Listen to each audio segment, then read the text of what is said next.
Hello again, friends in music. Matt with Eddie's Guitars coming to you as always from St. Louis, Missouri. And I am very pleased to be able to introduce to you folks a brand new model from Bourgeois Guitars.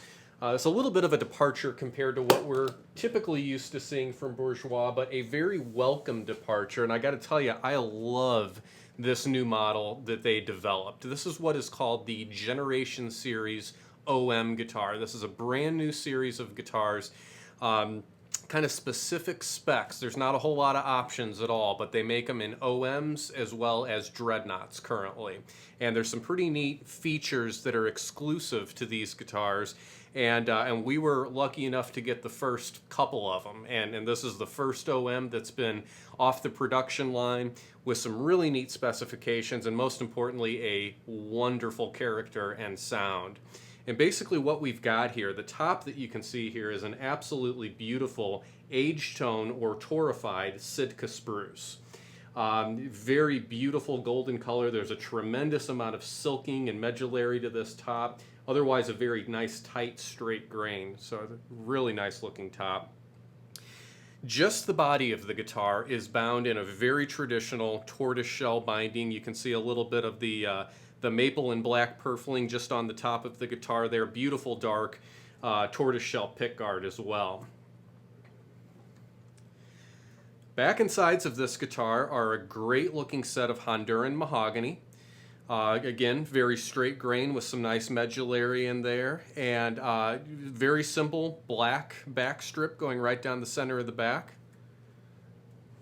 If you were using Martin terminology, there's a lot of sort of 18 style appointments on this guitar in terms of its aesthetics and appearance. This is a 1 3/4 nut, and this guitar does not have the typical volute on the back of the, between the neck and the headstock. There's no volute there. This does have the 2 5/16 spacing on the traditional belly bridge. Ebony bridge pins, of course, ebony fingerboard. You can see the Zirconi veneer up on the headstock there, and all the way up top is the Ivroyd Bourgeois logo. And rather than the typical Waverleys that would come on most Bourgeois guitars, these are actually the open gear Shalour tuning machines, which also have kind of that butterbean, nickel butterbean kind of shape to the buttons there, very traditional look. And the idea there was to keep the build cost relatively low. You might be surprised to learn this guitar actually comes in selling at just below what a typical Bourgeois country boy style guitar would come in at. So this is kind of the most, off the bat at least, the most affordable Bourgeois currently being built, which is surprising with as wonderful as it sounds and plays. One of the things that you may have noticed right off the bat that I haven't mentioned yet is the Satin Nitrocellulose lacquer finish on this guitar. You can see it's not fully buffed out to a really high gloss sheen. It's a very handsome, very nice feeling kind of satin finish all around this guitar, the whole thing, which is really nice. It does have Adirondack bracing, of course, and another thing that I haven't mentioned that's kind of an important feature of this guitar, it features sort of a, what I call hidden LR Baggs lyric pickup. And by hidden, I mean you can see the end pin here where obviously the plug will go for the jack to plug in the guitar, but they hide the control just north of the sound hole here to where you can't even see it if you're just sitting down playing it acoustically. So it's just a little bit of a reach up there to get to the volume controls and everything, but I like how it's sort of hidden back away, still plenty accessible as well. So Dana's idea was, you don't know that it's a guitar that you can plug in until you need to plug it in, which I really like that. Of course, the lyric pickup gets mounted to the underside of the bridge plate on this guitar, the maple bridge plate. So it's a very lightweight pickup, doesn't have a whole bunch of stuff floating around on the inside of the guitar, which I like. So ready to plug in. It's a wonderful sounding pickup in the context of this guitar as well. So again, I absolutely adore the H-tone Sitka over mahogany in the context of a standard scale length OM. Just sounds awesome, very versatile sound, whether you're playing fingerstyle or attacking it a little bit more aggressively with a pick. So let's go take a listen to that now.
Okay, now we're going to take the microphone away and plug the guitar straight into a DI directly into our mixing board. No EQ, no compression, no nothing, just straight signal into the board. I think you'll be pleasantly surprised by the results.